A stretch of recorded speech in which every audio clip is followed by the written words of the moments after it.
흩어버리기도 하시고 또 때로는 분노하시기도 하시고, 오늘 본문에 보게 되면 그렇게 말씀합니다. 하나님이여 우리를 버려 흩으셨고 또 분노하셨사오나. 때로는 징계를 내리기도 하시고, 하지만 그러나 자기 백성들을 다시 회복시키시는 하나님이십니다. 오늘 본문에 보면 하나님이여 주께서 우리를 흩으셨고 분노하셨사오나 지금은 우리를 회복시키소서.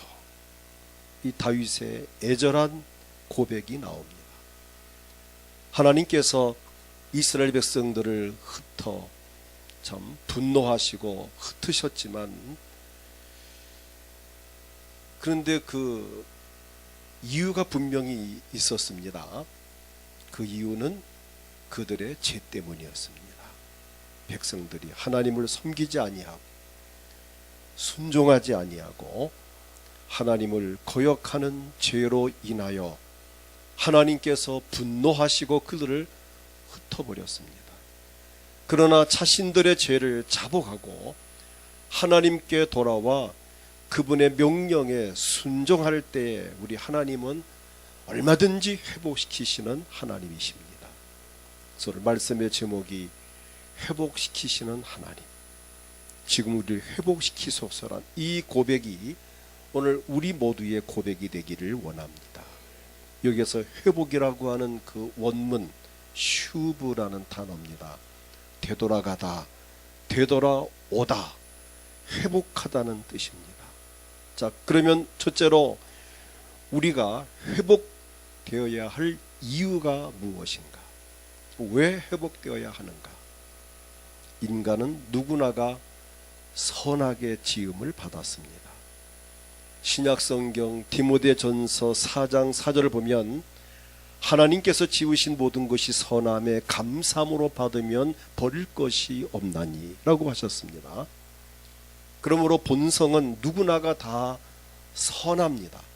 하나님의 형상대로 선하게 지음 받았기 때문입니다.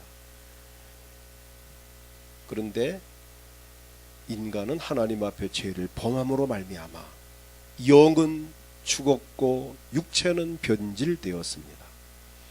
그러므로 대부분의 사람은 변질된 양심, 변질된 성격, 변질된 인격, 변질된 사고방식을 가지고 살아갑니다. 그렇게 변질된 그 모습으로는 하나님께 영광을 돌릴 수가 없습니다. 변질된 몸으로서는 그 삶 자체가 행복하지 못하고 곤고할 수밖에 없습니다. 그래서 우리는 다시 회복되어야 합니다. 창세기 1장 31절을 보게 되면 하나님이 지으신 그 모든 것을 보시니 보시기에 심히 좋았더라고 말씀을 합니다. 자, 본래의 모습대로 하나님 보시기에 심히 좋았더라는 그 본래의 모습으로 되돌아가는 것, 이것이 회복입니다. 하나님 인간을 지으시고 하나님 보시기에 심히 좋았다. 과연 지금도 모든 사람들을 보실 때 하나님이 심히 좋다고 하실까? 내 마음에 흡족하다 하실까? 오늘 여기 있는 저나 여러분 한 분 한 분을, 한 사람 한 사람을 하나님이 보시면서 정말 내 마음에 흡족하다고 하실지, 아니면 하나님께서 좀 조금 아쉽구나, 2%가 모자라는구나, 조금만 더 이렇게 살 수 없을까 하면서 요구하신 바가 혹 있지 아니할지, 오늘 우리는 자신들의 신앙을 오늘 되돌아보는 시간이 되길 원합니다. 우리의 신앙생활이 이게 오랜 세월을 하다 보니까 타성에 젖어가기가 쉽습니다. 본의 아니게 타성에 젖어들고 매너리즘에 빠져서 정체성에 혼란이 올 때가 있습니다. 내가 믿는 사람인지 아닌지, 내가 이렇게 살아도 되는 건지 안 되는 건지, 내가 지금 신앙생활을 잘하고 있는 건지 잘못하고 있는 건지, 내가 맡은 직분을 내가 잘 감당하고 있는 건지 잘못하는 건지 혼돈이 올 때가 없지 않아 있습니다. 우린 다시 회복되어야 합니다. 혹시라도 내가 만에 하나라도 내가 나태해졌고 무기력해졌고 혹시라도 내가 교만해졌고 혹시라도 내가 무관심한 영적인 부분에 무관심한 사람이 되었다고 한다면 우린 여기에서 돌아서야 됩니다. 혹시라도 내가 고집스러운 사람이 되어졌고 감사할 줄 모르는 사람이 되어졌고 반항적인 사람이 되었고 옛날과 달리 자꾸 불순종하는 사람이 그런 속성이 그런 마음이 자꾸 나온다고 하면 우린 이 부분이 다시 회복되어져야 됩니다.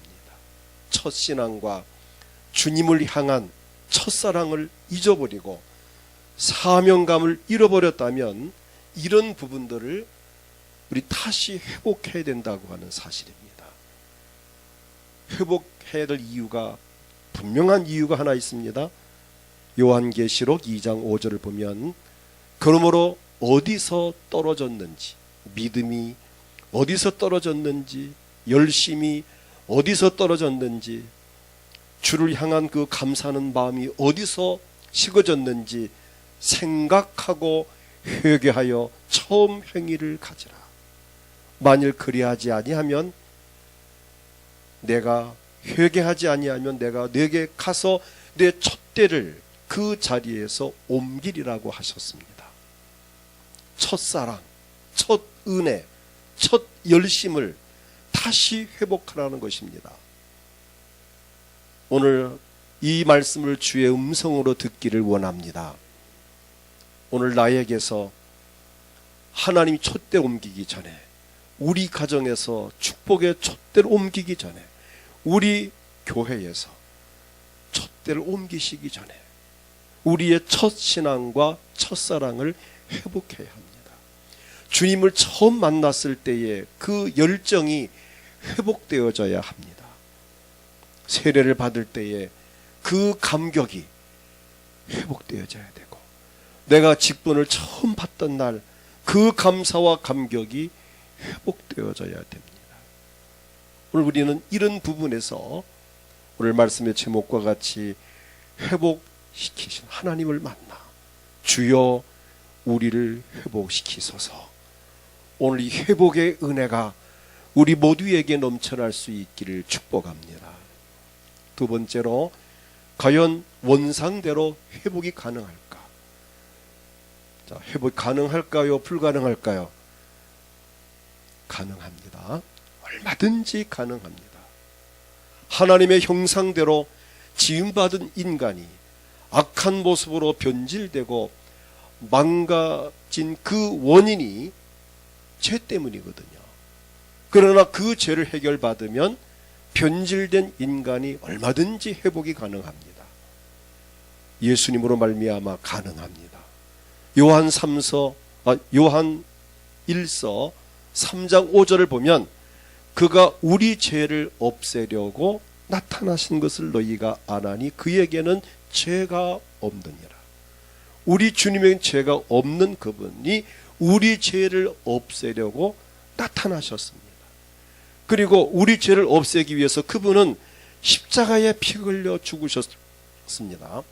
히브리서 9장 26절을 보게 되면 그리하면 그가 세상을 창조한 때부터 자주 고난 받았어야 할 것이로되 이제 자기를 단번에 제물로 드려 죄를 없이 하시려고 세상 끝에 나타나셨느니라.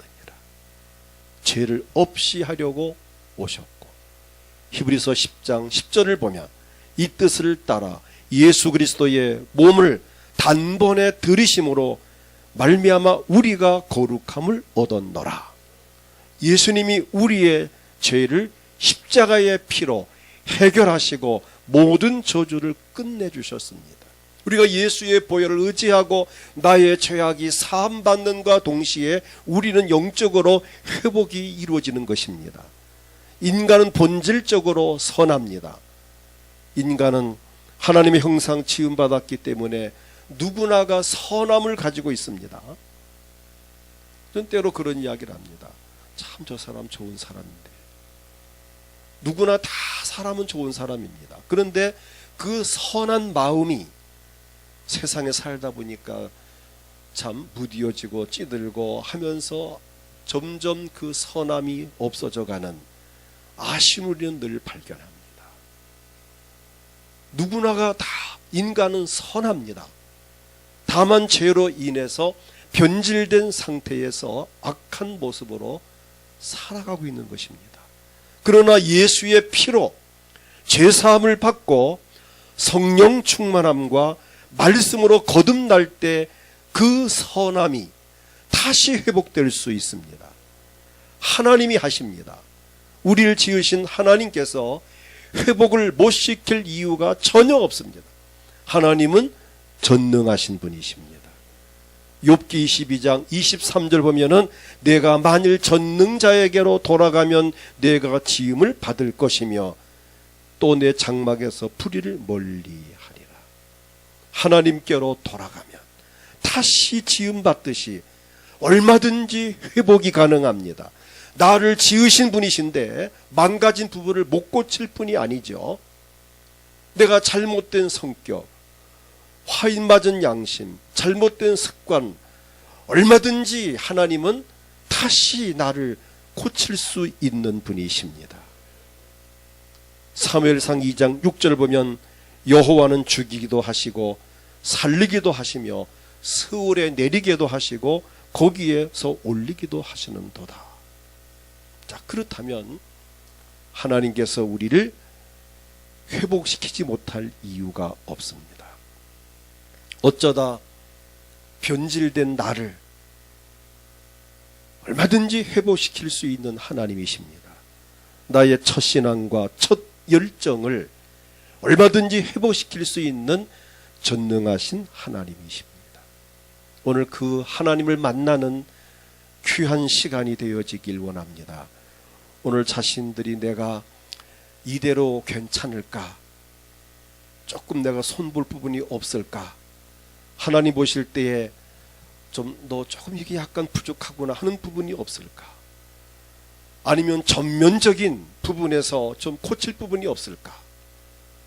오늘 우리가 한 번쯤은 자신을 영적으로나 인격적으로나 내 육신의 모든 삶 속에서도 한번 점검하고 돌아볼 필요가 있습니다.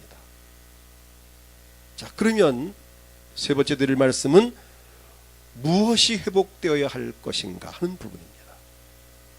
무엇이 회복되어야 할까? 오늘 제가 부탁드리고 싶은 것은 구원의 감격이 회복되어야 합니다. 내가 어떻게 구원을 받았는가? 어디에서 구원을 받았는가? 구원받기 전 나의 삶이 어떠했었는가? 오늘 나의 구원이 얼마나 값진 것인가? 나를 구원하시려고 이 세상에 오셔서 나를 대신해 죽으신 주님의 그 십자가의 감사와 감격이 회복되어야 합니다.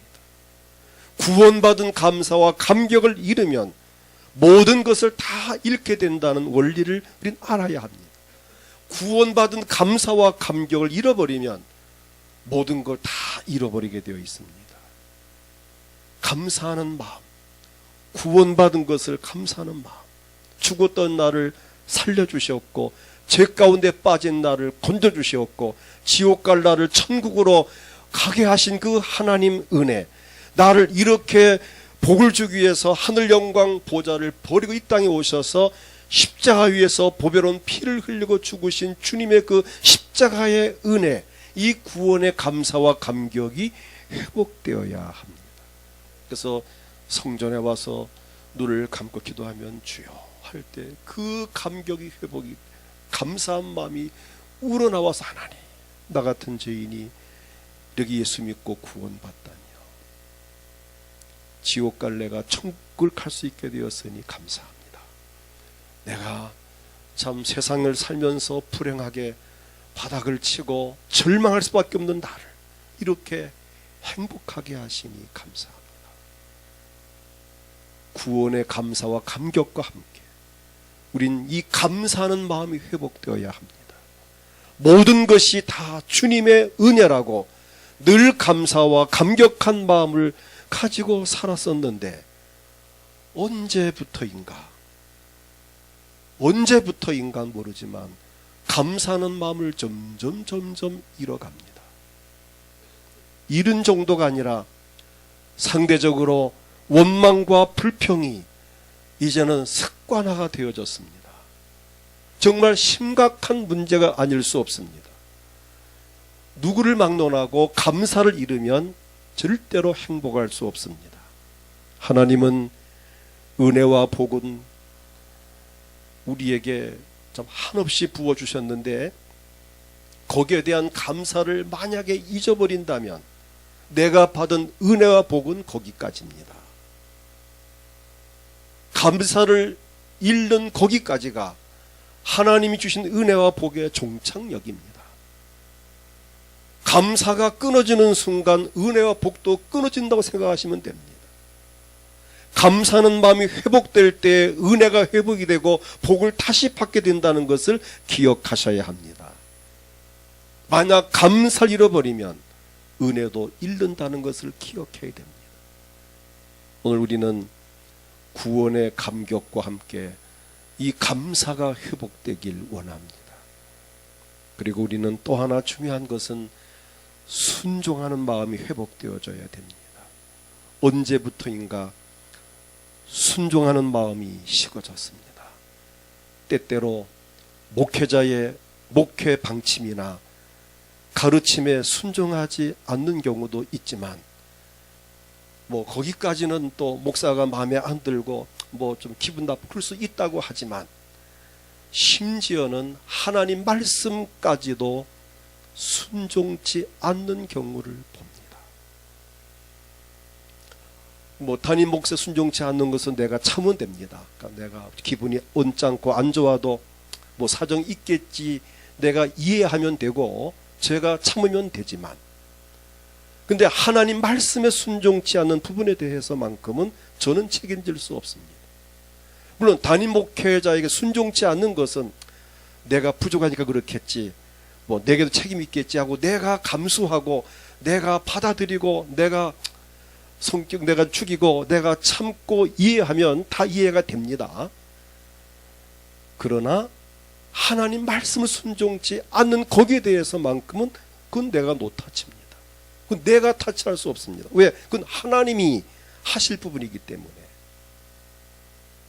대단히 안타까운 일이죠.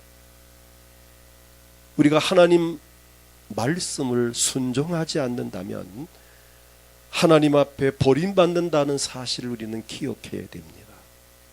사무엘상 15장 22절부터 23절을 보면 이런 말씀이 나옵니다. 사무엘이 이르되 여호와께서 번제와 다른 제사를 그의 목소리를 청종하는 것을 좋아하심같이 좋아하시겠나이까. 지금 사무엘이 사울에게 하는 이야기입니다. 순종이 제사보다 낫고 듣는 것이 수량의 기름보다 나으니. 지금 아말렉과의 전쟁에서 잡아온 그 전리품 양과 소를 다 하나님께서는 다 죽여 없애라 했는데 사울왕이 욕심이 생겨 저거를 아깝게 저거를 잡아먹으면 얼마나 맛있었는데 저거를 돈으로 팔면 돈이 얼마가 될 건데 하고 죽이라는 걸 안 죽이고 다 따로 모아 숨겨놓았습니다. 선지자 사무엘이 책망을 하며 왕이여 저 짐승 소리가 내 귀에 들리는데 왜 저걸 안 죽이셨습니까? 하나님은 분명히 없애라 했는데 왜 안 없앴습니까? 라고 하니까 사울은 둘러붙입니다. 내가 하나님 앞에 제물을 드리기 위해서 번제를 드릴 때 제물로 쓰려고 두었다. 내가 하나님께 제사 드리려고 남겨놓았다는 겁니다. 여기 대해서 사무엘이 이렇게 지금 대답합니다. 여호와께서 번제와 다른 제사를 그 목소리를 청종하는 것을 좋아하심같이 좋아하시겠나이까. 순종이 제사보다 낫고. 아멘. 순종을 하지 않으면서까지 제사를 지나는 것은 하나님이 원하지 않는다는 겁니다. 듣는 것이 수장의 기름보다 나으니 이는 거역하는 것은 점치는 죄와 같고, 자, 하나님 말씀을 거역하는 것은 무당하게 가서 점쟁이 점치는 것과 같고, 완고한 것은 사신우상에 절하는 죄와 같음이라. 왕이 중요한 말씀이 여기에 선포됩니다. 왕이, 비록 왕이지만 왕이 여호와의 말씀을 버렸으므로 여호와께서도 왕을 버려 왕이 되지 못하게 하셨나이다. 사울 왕이 하나님 말씀을 버렸기 때문에 하나님도 사울을 버리셨다는 겁니다. 여러분, 우리는 하나님 말씀에 순종하기를 축복합니다. 말씀을 버리면 하나님도 그를 버리신다는 것입니다. 뭐 다른 건 몰라도 하나님 말씀만은 순종해야 됩니다. 순종치 아니함으로 버림받는다는 것은 정말 안타까운 일이고 불쌍한 일입니다. 얼마나 심각한 일입니까? 오늘 우리는 순종하는 마음이 회복되어야 합니다. 순종을 하되 기쁨과 즐거운 마음으로 해야 합니다. 그 이유가 뭘까요? 이사야 1장 19절을 보면 함께 읽겠습니다. 너희가 즐겨 순종하면 땅의 아름다운 소산을 먹을 것이요. 아멘. 너희가 즐겨 하나님 말씀이든 담임 목회자의 목회 어떠한 방침이나 행정이든 뭐 또는 부모님이든 윗사람이든 순종을 할 때는 즐겨 하라는 것입니다. 즐거운 마음으로 하면 아름다운 소산을 먹을 것이요. 아름다운 복을 주시. 여기에 아름다운 소산은 물질적인 것을 말하고 있습니다. 아름다운 소산을 먹을 것이요. 오늘 우리가 그 무엇보다도 순종하는 마음이 회복되길 원합니다. 만약에 순종이 안 되면 억지로 하는 복종이라도 하면 아는 것보다 훨씬 낫습니다. 그 다음에는 충성된 마음이 회복되어야 합니다. 주여 내가 죽도록 충성하겠나이다. 외쳤던 때가 엊그제 같은데 언제부터인가 주여 내가 죽겠나이다 바뀌었습니다. 죽도록 충성하겠나이다. 이제는 죽겠나이다로 본인도 모르게 바뀌었을 거예요. 어떤 경우에는 주여 내가 여기 있나이다. 나를 보내서 하던 사람이 엊그제 같은데 주여 남 보내소서. 이게 본인도 모르게 그냥 체질이 되어버리고 말았습니다. 최면상 그렇게 말은 못하지만 남이 했으면 좋겠다. 최면상 싫어요 말은 못하지만 그거 안 했으면 좋겠다. 다른 사람 했으면 좋겠다. 설마 최면상 면전에서 저거 못합니다 말은 못하지만 아이고 안 할 수 없을까? 이 어떻게 된 겁니까? 언제부턴가 우리 마음속에 이 충성된 마음이 죽어갔다고 하는 사실입니다. 성경은 말씀합니다. 요한계시록 2장 10절을 보면 너는 장차 받을 고난을 두려워하지 말라. 볼지어다 마귀가 장차 너희 가운데서 몇 사람을 옥에 던져 시험하게 하리니 받게 하리니 너희가 10일 동안 환난을 받으리라. 내가 죽도록 충성하라. 그리하면 내가 생명의 관을 내게 주리라. 분명히 성경은 말씀합니다. 죽도록 충성하라. 그리하면 내가 생명의 관을 주겠다. 면류관을 주겠다는 것입니다. 여기서 죽도록이라고 하는 그 말은 두 가지 의미가 있습니다. 하나는 시간적인 측면에서 죽는 날까지를 말합니다. 내가 언제까지 충성할까? 금년 말까지만 채울까? 60까지만 할까? 70까지만 할까? 그게 아닙니다. 하나님 앞에서의 충성은 연말을 채우는 게 아니고 몇 년을 채우는 것이 아니라 시간적으로 죽도록입니다. 죽는 날까지 하는 것입니다. 아멘. 우리가 주 앞에 헌신은 몇 년까지가 아니에요. 죽는 날까지 하는 것입니다. 시간적인 충성을 말합니다. 우리가 충성은 졸업이 없습니다. 충성은 은퇴가 없습니다. 충성은 죽는 날까지 하는 것입니다. 비록 직분에서 은퇴를 했더라도 그러나 충성된 마음은 주 앞에 가는 그날까지 간직해야 됩니다. 물리적으로는 죽을 힘을 다하는 것을 말합니다. 두 가지 의미예요. 죽도록 충성하는 이 말은 시간적으로는 죽는 날까지고 물리적으로는 죽을 힘을 다하라. 최선을 다하라는 거죠. 죽을 힘을 다하라. 이것이 바로 충성의 의미입니다. 근데 그거 조금 충성하고 벌써 충성을 마무리하려고 한다면 하나님의 약속된 상급을 기대할 수 없습니다. 우리는 본인도 모르게 식어져가는 충성된 마음이 다시 회복되어 불릴듯 일어날 수 있기를 축복합니다. 꺼져가는 불을 다시 지피듯이 다시 피우듯이 오늘 우리 마음속에 충성된 마음이 불릴듯 일어나고 회복되어서 정말 시간적으로 죽는 날까지 물리적으로 죽을 힘을 다해서 충성함으로 주님 앞에 서는 날 잘했다 칭찬 들을 수 있기를 축복합니다. 그 다음에는 겸손한 마음이 회복되어야 합니다. 예전에는 정말 겸손했는데 언제부터인가 겸손한 모습은 사라지고 실망스러운 모습을 보여주는 사람들이 있습니다. 곡식은 익을수록 고개를 숙입니다.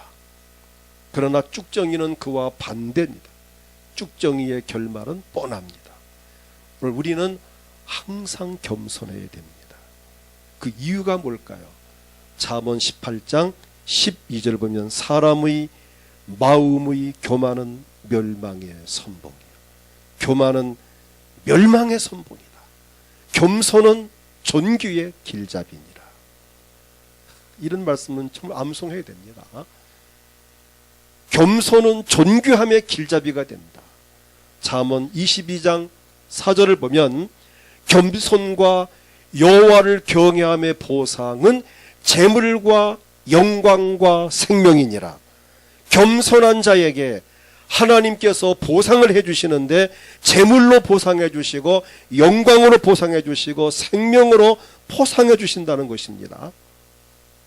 야고보 4장 6절을 보면 그러나 더욱 큰 은혜를 주시나니 그러므로 일러스되 하나님이 교만한 자를 물리치시고 겸손한 자에게 은혜를 주신다고 말씀하셨습니다. 교만한 자는 하나님께서 물리친다. 너 필요 없다. 물러가라. 아예 떠나가라. 사라져라. 이제 관계 끊겠다. 물리친다는.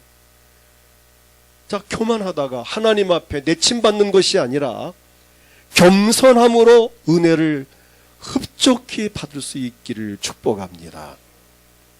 하나님 말씀입니다. 교만한 자는 물리치시고 겸손한 자에게 은혜를 주신다. 우리가 하나님께 물리침 받지 않고 은혜를 입기 위해서는 더욱더 겸손해야 합니다. 이 외에도 회복되어야 될 부분들이 참 많습니다. 사랑도 회복돼야 되고 진실성도 회복돼야 되고 건강도 회복돼야 되고 믿음도 회복돼야 되고 사명감도 회복돼야 되고 이 회복될 부분들이 정말 많습니다.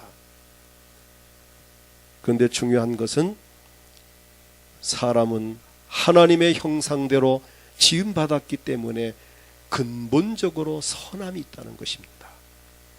감사하는 마음이나 겸손한 마음이나 순종하는 마음과 충성된 마음이 누구에게나 다 있습니다. 착한 마음이 다 있습니다. 진실한 마음이 다 있고 선한 마음이 다 있고 겸손한 마음이 다 있는데 다만 죄로 인해서 그 진실성이, 그 겸손함이, 그 충성된 마음이 변질되고 망가지고 눌려 있을 뿐입니다. 그러나 예수의 피로 터치할 때 죄를 사함받고 오늘 같은 말씀을 들으면서 정신을 차리고, 아하, 내가 큰일 날 뻔했구나, 내가 죽을 뻔했구나, 내가 망할 뻔했구나, 정신을 바짝 차리고 말씀을 통해서 자신을 돌아보고 정말 회복이 될 수 있다고 하는 사실입니다. 그리고 성령님의 도우심으로 가능합니다.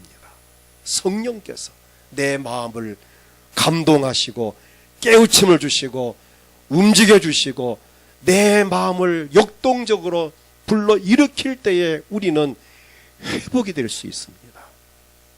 우린 그래서 예수의 피로 제사함 받고 말씀의 능력과 성령의 감동과 감화의 역사로 말미암아 얼마든지 회복된다고 하는 이 사실을 기억하고, 오늘 이 다윗과 같이 하나님이여 주께서 우리를 버려 흩으셨고 분노하셨사오나 지금은 우리를 회복시키소서.